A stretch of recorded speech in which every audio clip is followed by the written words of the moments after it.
ഖലീഫ industry hit director വൈശാഖിന്റെ കരിയറിൽ തന്നെ monster മാറ്റി നിർത്തി കഴിഞ്ഞാലുള്ള ഏറ്റവും വലിയൊരു എന്താ പറയാ ഒരു അപരാധ മൂവിയാണ് ഖലീഫ എന്ന് പറയുന്നത്.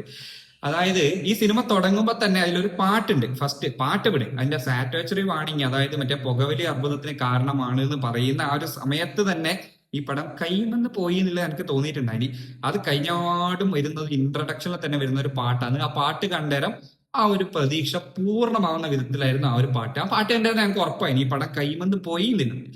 ഇനി ഇതിന്റെ ടെക്നീഷ്യന്റെ കാര്യം പറയാം. അതായത് ഇതിൽ വർക്ക് ചെയ്തിരിക്കുന്ന cinematography ജോമോണ്ടി John, editing Chemman Chacko, അതുപോലെ മ്യൂസിക് ജെയ്ക്സ് ബിജോയ്. ഇന്ന് മോളിവുഡിൽ മലയാള സിനിമയിൽ അവൈലബിൾ ആയിട്ടുള്ളതിൽ ഏറ്റവും നല്ല ടെക്നീഷ്യൻസ് ആണ് അതാത് ഡിപ്പാർട്ട്മെന്റ് വർക്ക് ചെയ്തിട്ടുണ്ട്.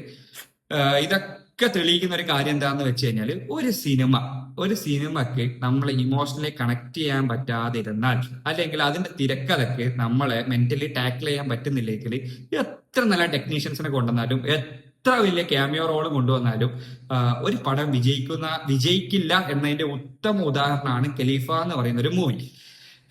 കാരണം യാതൊരു തരത്തിലും ഒരു ഘട്ടത്തിൽ പോലും നമ്മളെ ഇമോഷണലി കണക്ട് ചെയ്യിപ്പിക്കാനോ നമ്മൾ സിനിമയിലേക്ക് ഇന്നാവുന്ന തരത്തിലോ ഇതിന്റെ സ്ക്രീൻ പ്ലേ പോയിട്ടില്ല.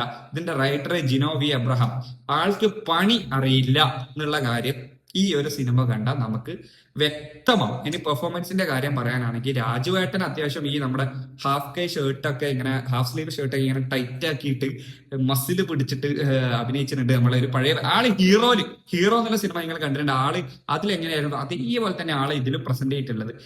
പക്ഷെ ആളുടെ ചില ഫൈറ്റും കാര്യങ്ങളൊക്കെ സ്റ്റൈലിഷ് ആയിട്ട് വന്നിട്ടുണ്ടെങ്കിലും നമുക്ക് ഒന്നും തോന്നുന്നില്ല when we see this on screen.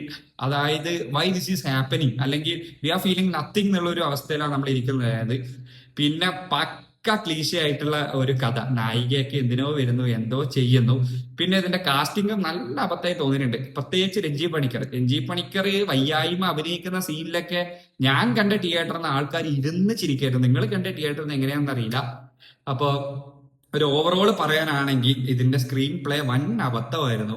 പടം ഖലീഫ തിയേറ്ററിൽ കൈൻഡ് ഓഫ് മലങ്കട്ടായി മാറി. ഇനിയിപ്പോ നിങ്ങൾ പടം കണ്ടിട്ടുണ്ടെങ്കിൽ നിങ്ങളുടെ അഭിപ്രായങ്ങൾ എങ്ങനെയാണെന്ന് കമന്റ് ചെയ്യുക. നമുക്ക് മൊത്തത്തിൽ എങ്ങനെയാണെന്ന് നോക്കാം. ഞാൻ ഡിഗ്രേഡ് ചെയ്യുന്നതെന്നല്ല. അപ്പൊ കൂടുതൽ കാര്യങ്ങളൊന്നുമില്ല.